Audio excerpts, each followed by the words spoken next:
Subtle skills, big results. Welcome to the Ninja Selling Podcast. Welcome back to another Ninja Coaching Spotlight. We have two amazing ninjas with us today. One a coach, one a realtor, as always. And we're going to jump right into this. We're going to bring you Travis Beers today. Travis is in Denver, Colorado with Mars Realty and Management. I'm excited to be introducing you to Travis. Travis is an amazing gentleman. He has a great background with Ninja and a great story to tell you. And really, I think what's fun about this is that really he's been licensed for a long time, but the point of like getting really serious about this and bringing Ninja into his business went through the kind of unicorn years. People keep calling them the unicorn years for me right now. It keeps showing up. And getting to experience that, but then regaining control of his business to what he's building and working with right now. That's what I'm excited about. Travis, good morning. How are you, sir? Great. Good morning. Excited to be here for sure. Right on. Well, I'm excited to hear your journey. And we also have Travis's coach, Jon Hill. Jon, good morning. You're just north of Travis this morning. Good morning. Good to be with you guys. You guys could have been in the same office. You guys should have met up. Could have had you in the same spot. All right. And as always, we got Matt Benelli with us too. That is fun that when that happens, when you're close to your coaching clients. I'm far away from all of y'all. So, which is great. And good morning, everybody. Thanks for joining us. This is going to be fun to talk about Travis and your journey. I appreciate you getting the time here. So Garrett, let's dive into this because I think what's great is this is a recent journey with Ninja that has built upon a longer career. And has, I believe, Travis, transformed a lot of, there's a reason why you're here talking about this, right? Well, Travis, so let me ask you this up front. One is, can you just paint a picture of your marketplace? Because I know as people are getting to know you here and they're going to be hearing you for the first time, you're in Denver, but expand on that a little bit more. What is your market price point? What do you serve? I seem to work with a lot of first-time buyers more than anything. I play a lot of beach volleyball, which is a weird thing to say in Denver, but the age, that plays at a competitive level, a lot of times in their 20s and 30s, which is kind of perfect for that first time buyer, demographic. So I work with a lot of those, but I have, oh my God, here's the other side of that.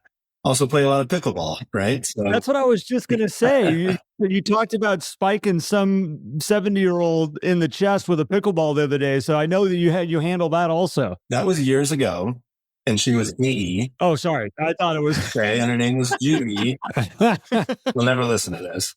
But I started getting a little bit of business from that crowd too, which is kind of fun, so they're sort of looking for that more forever home, I think, which was at the end of last year, that worked out really well. So, and I'll work in Denver, but there's a lot of adjoining cities, Aurora, Lakewood, Parker, so I'll pretty much work in any of those too. So you've got literally like two ends of the spectrum is what you're telling us. You've got the new homeowners coming in, which is the, athletic beach volleyball people, and you've got the pickleball on the other side. Is that what I'm hearing? That's probably fair. So nothing in between though, I love it.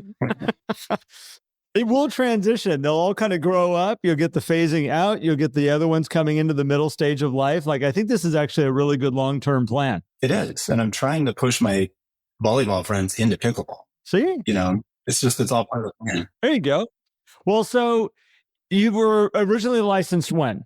I want to say in 2006. Okay. In 2006, and from just kind of getting to know you a little bit and learning a little bit about your story, took a little bit to kind of get going in real estate. So when did you really get serious? Like, you're like, this is my career. This is what my passion is. Yes. So it had a little bit to do with my wife's circumstances. She was working at a tax firm and she had an opportunity to buy that tax firm. So, we saw that as an opportunity for me to kind of ride that wave a little bit. She's going to be making more money, so I don't have to make as much and therefore don't have to stay in like the corporate sales world. So, once that plan was kind of put into place, we started talking about, okay, maybe now this is my turn to jump in with both feet instead of being this, part-time agent that people are okay working with, but people want to work with full-time agents, that do this all the time. Oh, yeah. It's what they do for a living. And that was what year that you made that transition? That was July of 2015. So 2015, you got to make that change.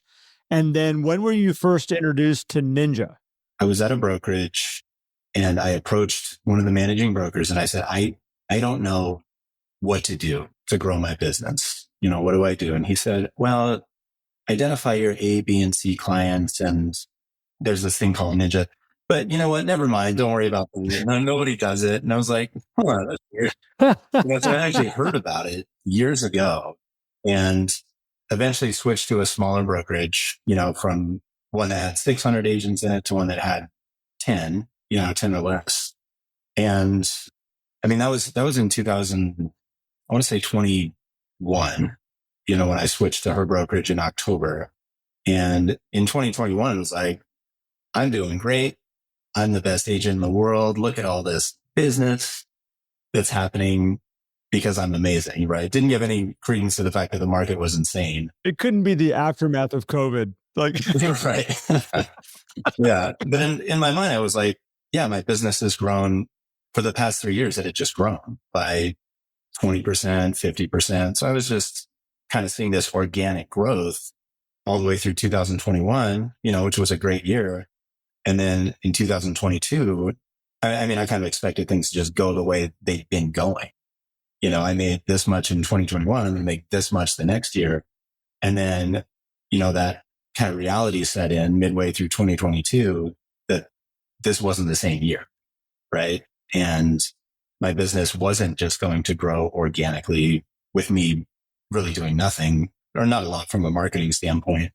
So my managing broker, Audrey, who we did meetings here and there and one-on-ones. And I just told her, like, I don't know, everything kind of fell off. I need to figure out how to get my business up to that level again.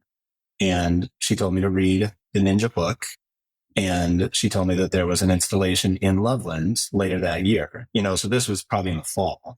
So I got the audiobook and, listened to Larry Kendall's sweet voice for a few hours. And, and I liked it a lot. I mean, the information was great. And it kind of answered that. What do we as realtors do during the day when we're not in the car, when we're not writing offers? She said, we're all going to go to this installation together, the whole team, which is great. And then as we got closer to the date, she said, guess what? None of us are going, but you should still go. And I don't know if they all got COVID. It was something. There was some kind of situation in the office where they just couldn't attend. And I will tell you, at first I was like, I don't want to do this thing by myself. I emailed and I said, hey, is it possible for me to postpone this? And it was so late in the game that they were like, you can't, we can't fill your spot. Either show up or go to the next one, but we can't give you a refund. So I did. I went, obviously glad I did. The information was great. Met a lot of people from everywhere because they kind of, during the installation, they tell you, go talk to somebody you haven't talked to yet. Take this little bingo card and go fill it out with everybody. And, Yep. So they do a good job of making you feel very comfortable, even if you're there by yourself, because everybody in that room is a room filled with like-minded individuals. We're all there for the same reason. So that was 2022. You got a chance to go do that. And to talk about your business quickly, just as coming out of reading the book, going to an installation and kind of what that was. And then we got to bring Jon into this and when you got a chance to meet Jon. Yeah. So at the installation, they did have a coach there. It wasn't Jon, but I did approach this person and just asked, tell me a little bit about the coaching. And she told me once or twice a month is usually what most people do. And then she told me the cost. And I was like, it's more than I thought. But in my mind, I was like, how many deals do I have to close to justify this cost? And in Denver, not very many, less than one will get you there. Yep. So I did reach out to the coaching program and Jon is the person they set me up with. And I don't know if you guys like Facebook stalked me and said, this guy's a big nerd. Who's the best fit for Travis? And then they said, Jon, go talk to him. He likes Harry Potter and Lord of the Rings. Go talk to this guy. So I love it. So we had a pretty instant rapport. And I mean, it was just great from the first meeting. Jon, just so you know, when you get a flood of Harry Potter and you just know this is what happened. We didn't profile you internally. This is Travis that did this to you. Sure. Oh my goodness. All right. So let's talk a little bit about, obviously this is where Jon kind of comes into the picture, I want to, talk a little bit about just what your numbers were, just briefly, like what has your income levels kind of been as you've gone through this from your unicorn years that everybody got to experience back in 2021 to where you were at coming into 2022 in this place of like, I got to go do something different. Let's just go to that level so far. So in 2021, I want to say about probably 9 million Okay. in production. And then in 2022, that number cut in half. Wow. So that was a big difference. And, I bought a house in 2022 so that I felt that pressure, a lot more. And then, do you want to know how this past year went then as far as production goes? Yeah. Why don't we do this past year and then we'll figure out how this all happened. Yeah, I don't want to jump the gun, but in 2023, I ended up over 9. Nice. Okay. 2023 was not an amazing year from a market standpoint. If you look at it on paper, it wasn't great. What's really interesting about 2023 here as you're kind of telling your story is that not everybody was able to reproduce what they were doing in 2021 and 2023. Like that you were able to turn that around and pull this back around and bring this back to life. We had a lot of people come out of 2023 licking major wounds and not really feeling the success.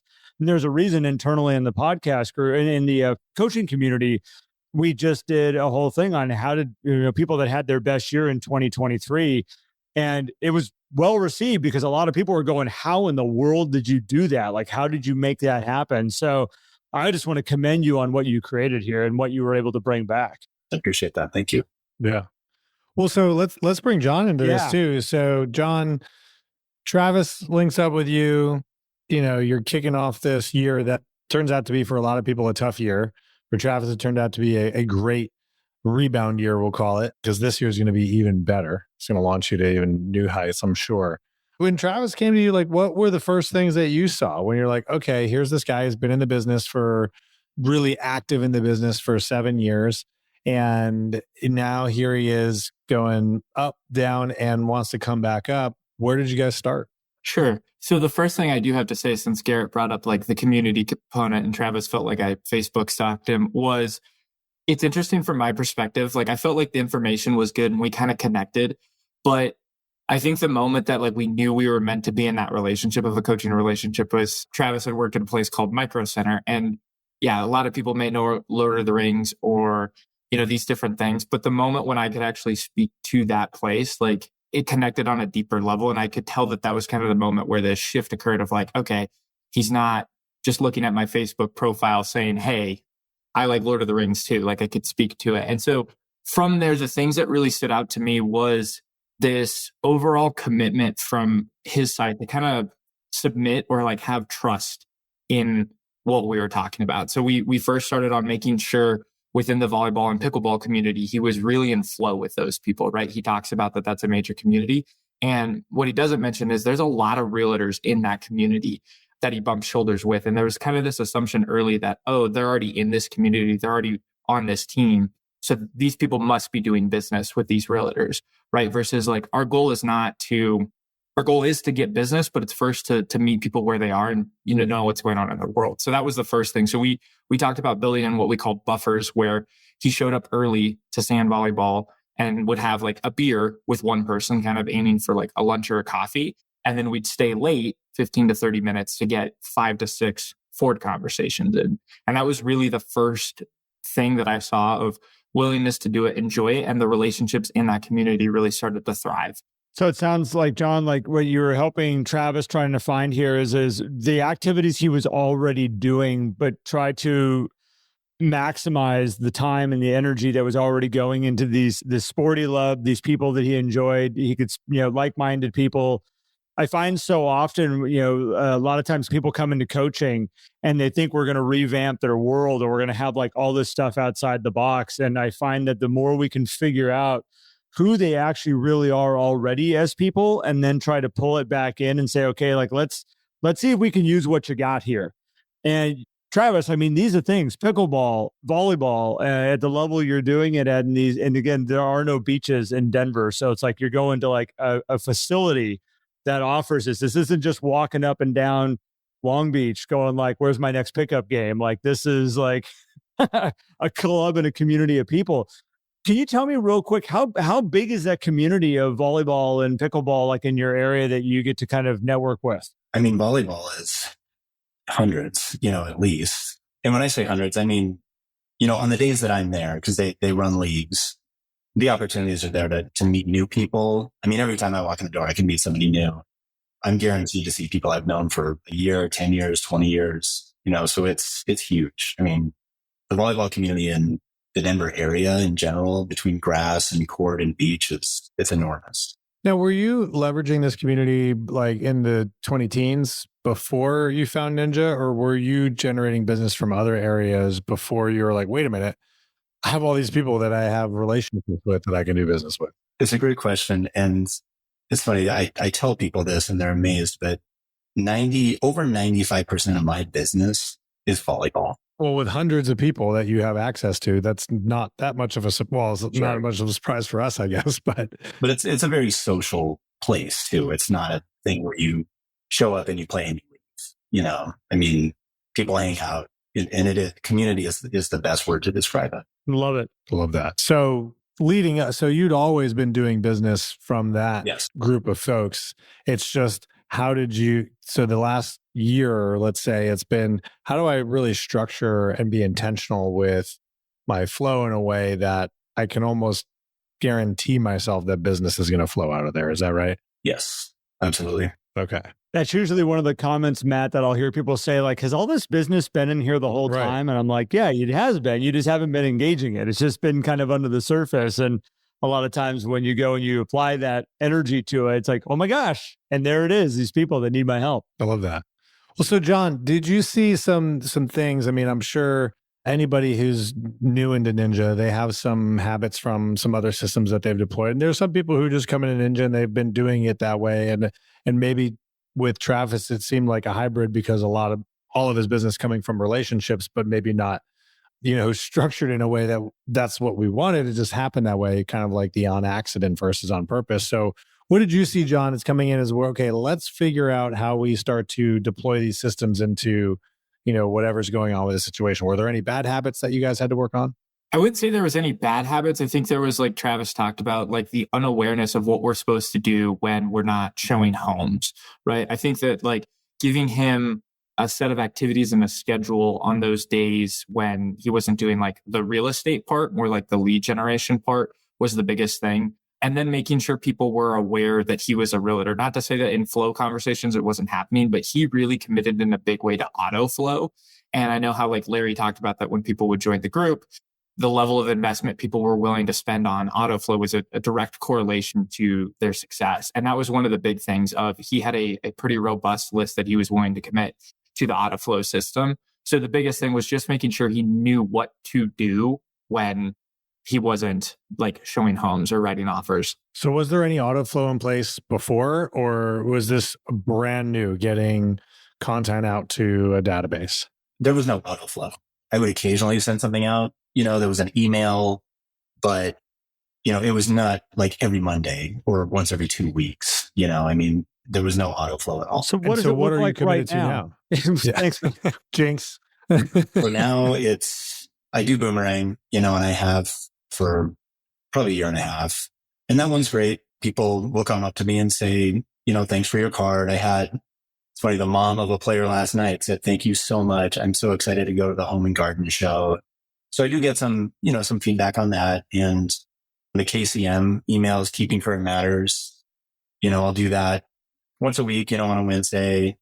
And then I don't know if this falls under Autoflow, but on Mondays, I started doing an Instagram post that's usually, it's something in Denver. What's the oldest listing sold last year? What's the biggest house on the market right now? And have, the action item is just a quiz. Pick one of three. And if they get it right, they get the little green thing instead of the nasty red X, and everybody's happy. So as far as Autoflow, it's those three things. So it's a fair amount of touches for the 150, 200 people in my database. So about one postcard a month and an email every week, and then what you're doing on social media. Right.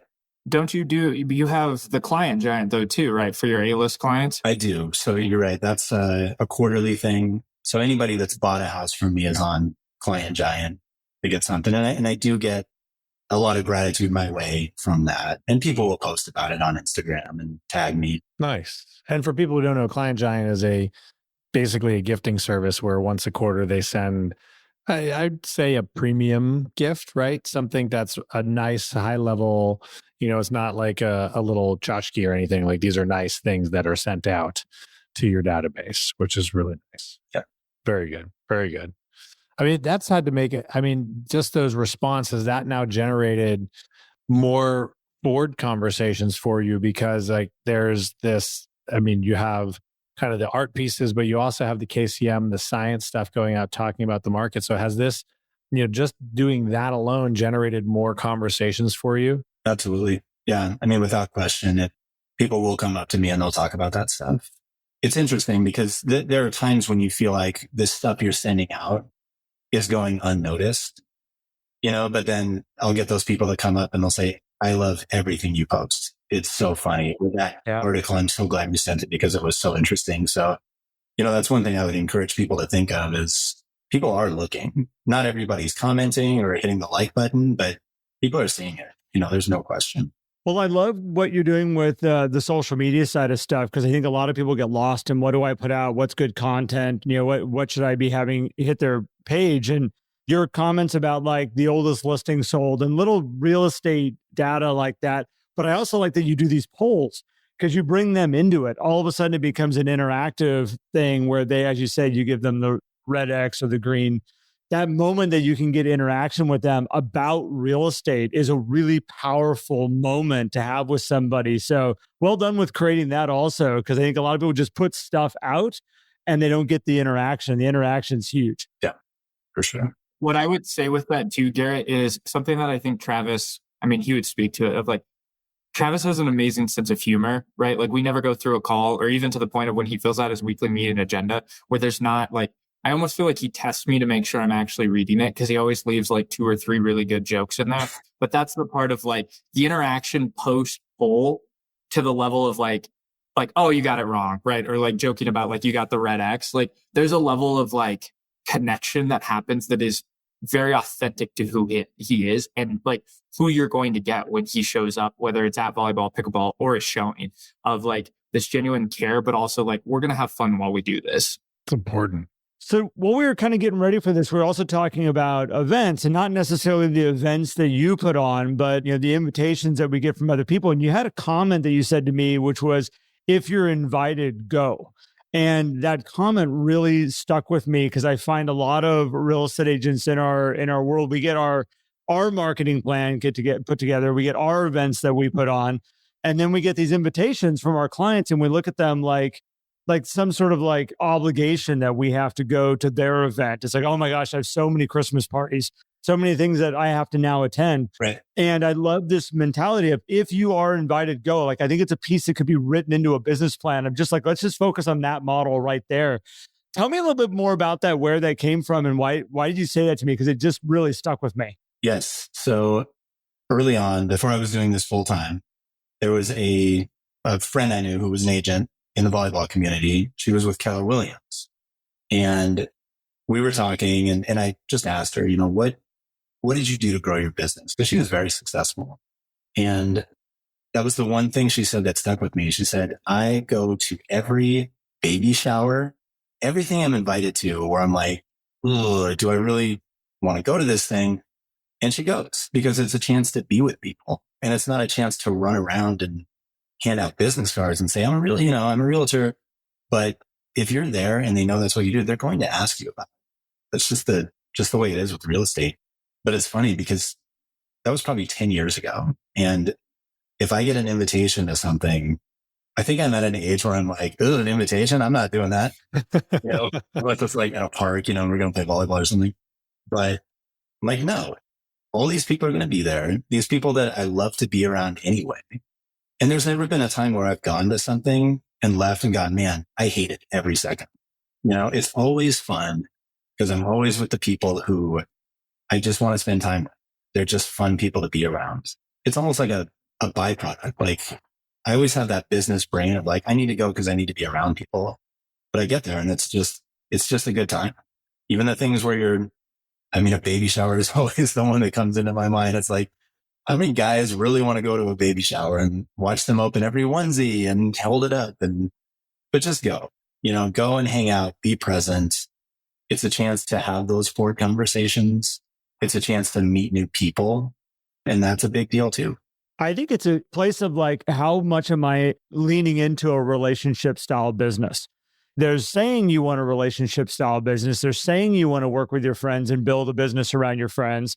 And then all of a sudden your friends are like, hey, come hang out with us. You're like, no, I'm cool. Like, no, I got other stuff I got to go do right now. Right. And it's like this byproduct, as you said, of this thing that we're building, but it really is what the cool part is. And I'm happy that you had a mentor or another agent that said this to you way back then, is that like, it is the business. It is what, like, this is this crazy business that we built, and you can go out there and try to push real estate down people's throats, or you can hang out with your friends and laugh at a baby shower for the afternoon and have fun. And I think it's awesome that you figured that out, and good for your friend for pointing that out to you. It's great. So Travis, let me ask you this, kind of pulling a lot of this information together, right? So you're a little over a full year in on running Ninja Systems, right? And we know the financial result. You brought your business back up to the highest point that it's been. It's probably going to go even higher this year. What has this also done for you in terms of just how you feel about running your business and your life together? Have you captured some more time or enjoyment back from a lifestyle perspective as well?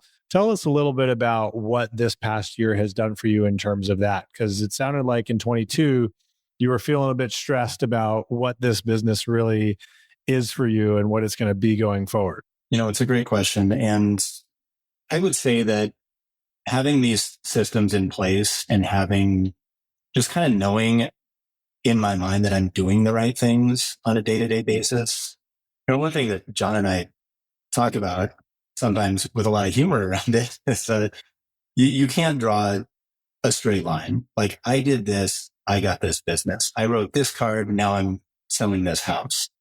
It's given me this purpose every day where I may not see the result of this immediately, but I know it's moving in the right direction. So it's allowed me to feel better and more, I would say, guilt-free about doing things that are fun, about going to pickleball 5 days a week, which I have this week. And that's not good for your knee, by the way. But, just mentally, it's like, I told Jon, I think in our first meeting this year, like, I've got this big goal and I have no doubt in my mind that I'm going to hit it, even though I don't have anything under contract right now, which is in a lot of realtors' minds. It's like, oh my God, there's nothing happening. But, I'm doing all the things I want to do, and it's not a trade-off. It's not like I'm not doing my ninja tasks every day, but I'm going and doing all these things during the day that are fun for me, and I don't feel bad. And I would say that in the past, there were times where I'm like, I can't do that. I have work to do. I don't know what that work is, so I'm not going to do it. I'm also not going to go have fun because that's not fair. So from a lifestyle standpoint, just mentally freeing from that guilt of I'm not doing the right things, but also just getting to know people better and developing new relationships and deeper relationships with the people I've known for a long time. Everything is better. It's enriched my life professionally and from a personal standpoint, with these hundreds of people I get to see every week. That's awesome. Couple of things you shared there that I think is really important. One is that there is no straight line. And I think that straight dot of I did this, I got this is really something that a lot of people struggle with. And I was sitting here like thinking about different analogies in my head as you were saying that. And I kept having this vision of this like bug. And you just keep putting like a little wall up and a little wall up and a little wall up where they just kind of guide them down the path. And you can get them to where you want them to go, but it's not a straight line, and you're not pulling them along and you're not giving them the path. It's just giving them little bumpers to kind of up against. And I think that's what happens a lot in this business, is that when you do a handwritten note or you reach out with a phone call, it just kind of steers them back in a little bit. It steers them back in a little bit, staying in your flow, staying in your world. And then all of a sudden when the business is there, you go, oh, there it is. Well, what was it? Was it the real estate review? Was it the note? Was it the phone call? You can't really put your finger on exactly what it was, but we got here.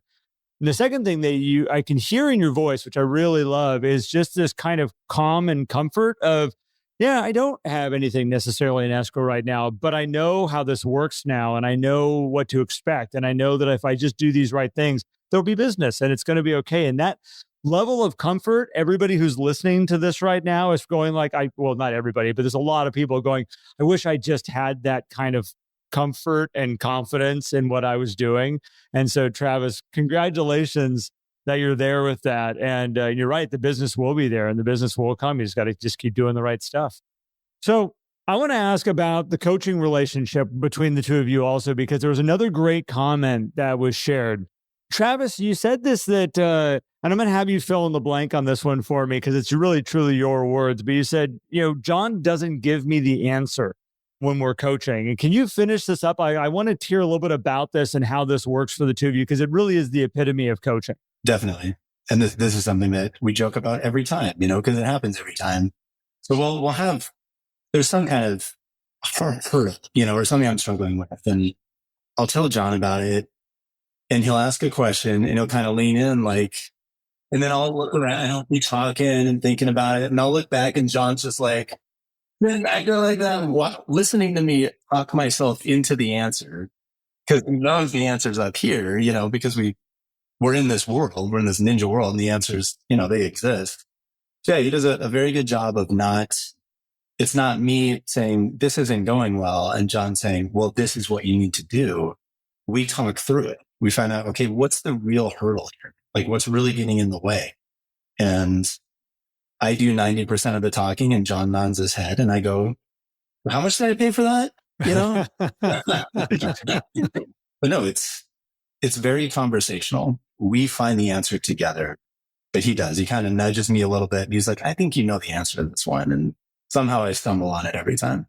And what I love about that is that a lot of people come into coaching looking for the answers, and they're expecting this coach just to stand in front of them and say, here's what you need to be doing. And I want you to do this and do it and follow it. And shame on you if you don't go do it. And a lot of times people don't show up and they don't do the things because it wasn't their idea. It was this person that said, this is what you got to do if you want to be successful. And we go kicking and screaming. And Jon has really done an amazing job with you of allowing you to have that space and allowing you to talk this out in your head. And it's what a lot of us need to do. The best answers are there because when you come up with that answer, all of a sudden it's a great idea. And that's the funniest thing is like, it is a great, because you're like, I feel good about this. Every bit of this feels good because you came up with it. And Jon, great job to you for giving him the space to be able to do that and really, truly being a coach. That's what a real, true coach is instead of a teacher or a trainer or an instructor. And Travis, good for you, man, for being coachable and willing to be in that world with somebody. It's probably a little bit of your sports background and the coaching that you've had in the past that has allowed you to also kind of work with a coach in that way, because you got to be coachable to be able to do it. Otherwise you get frustrated. Yeah, that's true. Jon, anything that we missed in this conversation or this journey of Travis? And really, this is the beginning. I still feel like you guys are embarking on this already, some great success so far, but is there anything that we missed that you want to highlight? I think the piece that is really important for us, and I think Travis and I understood early on, is like, we have to have fun while we do this, right? We've, as much as he's talked about like talking through obstacles, there's been some conversations where I've had to kind of hold his feet to the fire a bit more than other conversations, right? When we maybe get a little far off the path, but we can have fun while we do it, right? Like I think of like some of my old high school coaches where it was very like, do it my way, I know best type of thing. And that's not the space. But understanding one of taking that time to make sure we recommend video games to each other. Like I'm stuck in a world right now where Travis sent me a game that I can't set down now, and he told me for a long time, right? So like that intimate relationship, but then also having fun while doing it. Like we can make fun, right? He says it every time of when magically business showed up, even though I did all the systems exactly like I was supposed to. I have no idea why business is trending the right way, and it like irritates me, but makes me laugh because he knows. I know why he's doing it. And he jokes all the time that he's got a running list of great ideas he's had compared to mine. And mine is very, very short compared to his. But giving him the space to be able to have that ownership. And he's right. I do just kind of be like, you already know the answer. let's just make sure we change the perspective for it. I love that. Well, Jon, another element that you brought into the kind of when you're coaching Travis here and you've been coaching Travis is this perfection side that we all kind of can run up against too. And we see it a lot where we want it to be perfect. We want something we're doing to be perfect. And Jon, you made the comment to me of like, just do it. Like, just make something happen. Like, put something out. And I want to, and I think we're kind of wrapping this up, but I want to bring this to the table of just like, how do you work through that with Travis and just in coaching? Because I find that search for perfection or doing something that has to look just right before it ever hits out stops so many people from taking action. Yeah, the big thing that we've brought awareness around, and we're still working through this around a couple of the systems, is the idea of like done is better than perfect and looking back at our past success, right? So there are ones that felt more authentic. Showing up to pickleball and volleyball earlier felt easy in the sense, right? He didn't feel guilty because his coach was now telling him he was supposed to do this.